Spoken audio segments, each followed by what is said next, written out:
So magandang araw sa ating mga kapiso, no?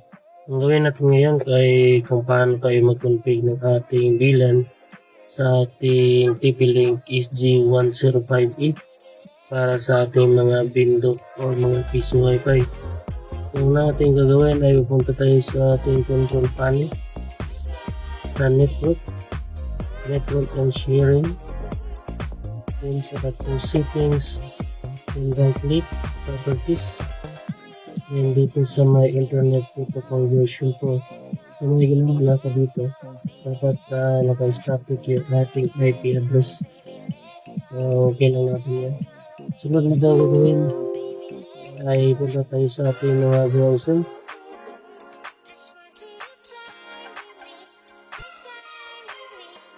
So dito type natin 192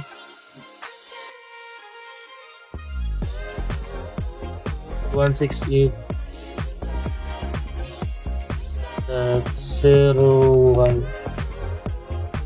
So, enter lang natin.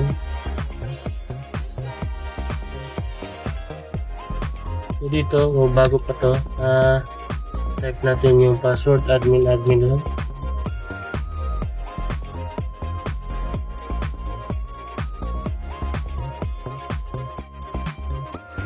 So ngayon gagawa tayo ng ating bagong password. So kayo nang bahala sa inyong password.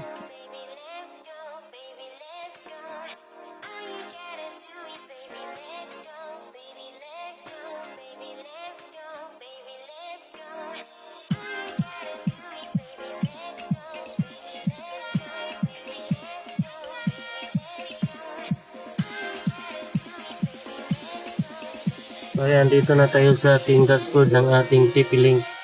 So una natin gagawa na punta tayo sa ating VLAN. Then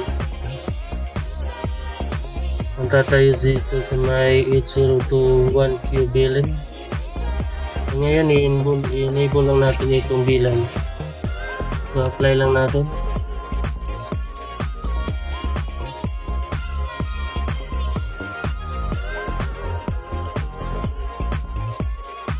Okay na yung ating VLAN. Sunod natin gagawin ay maglagay tayo ng VLAN ID. Ilagay ko dito 2. Sunod itong port 1 ay ilagay natin sa tag. Itong port 2 lagay natin sa tag. And modify lang natin. Nandito na yung sagot. So gawa tayo ng isa. So, kung anong VLAN ID doon sa inyong mga piso Wi-Fi, dapat alam nyo na kung anong VLAN ID.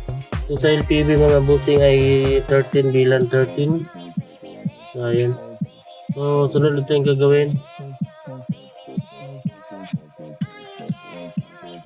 ay itong port 1 ay not a member lang natin siya. So dito sa may port 2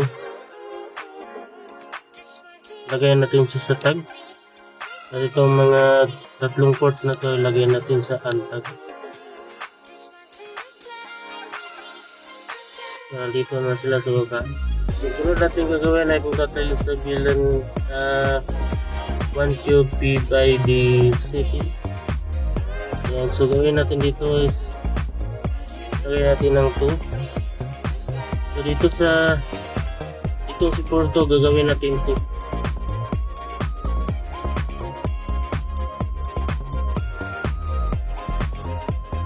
Lang natin. Yun itong sa 13. Yan natin yung 13.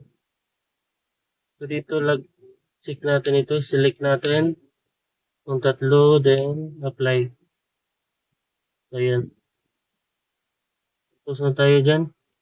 Ayan lang po mga boss. Kung kadali yung ating pag-set up ng ating VLAN sa ating TIL SG1058 para sa ating mga Bindo.